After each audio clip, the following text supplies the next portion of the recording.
Webale nnyo Muhammad Wamala olw'emboozi eyo gyotutuusizaako. Mu byemizannyo, ttiimu yaffe eya Uganda Cranes yeetaaga akabonero kamu okusobola okuyitamu okukiikirira Uganda mu mpaka za AFCON. Katubifune mu bujjuvu.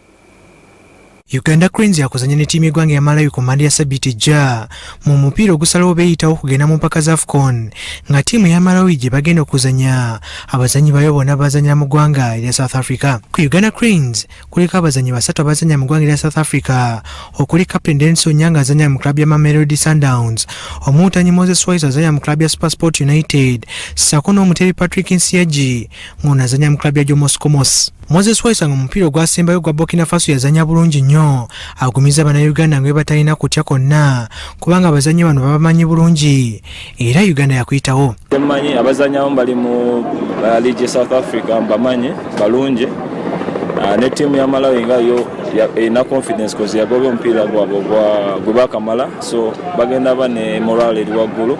Naye naffe kati twagala genda nga twagala bubonero busatu kozi tugenda nga twagala draw kijja tubeera kizibu okuvayo n'obuwanguzi. Cranes refundikidde okutendekebwa kwayo ng'obuzibu obuli mu nkambi gwe kubanga abazannyi okuli Kadu Patrick, Fad Bayo, Abdul Mala Awani Timothy ssaako ne Elvis Bomono babuusiba okubeera mupiira gwa Malawi, naye kino omutendesi akisalidde amagezi. Abo abakyaliwo abalamu bamalirivu bakola bulungi olaba nga tuvaayo n'obuwanguzi twetaaga okuva e Malawi.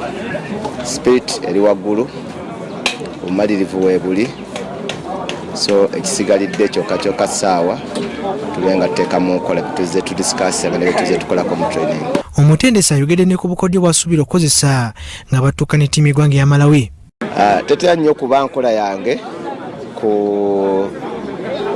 ku disikasinga Malawi gwe tugenda kusamba naye eri abantu, naye nga tulina already analysis ya Malawi mu muzannyo gwabwe gwe basembeyo okukola.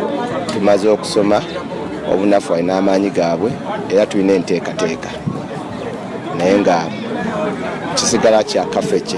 Uganda Cranes bakusimbula okugenda mu ggwanga erya Malawi kyekinakeesa olunaku olwaliro ng'ennyonyi bakugirinya ku ssaawa 12 ez'okumakya ate check-in yaabwe yakubira ku ssaawa 9 ez'ekiro.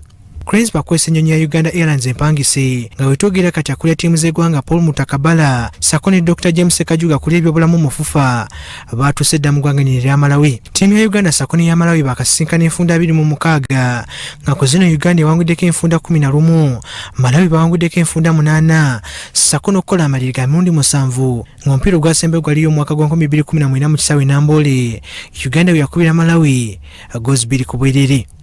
Kabenge Yusuf, Salt TV, Omunyo.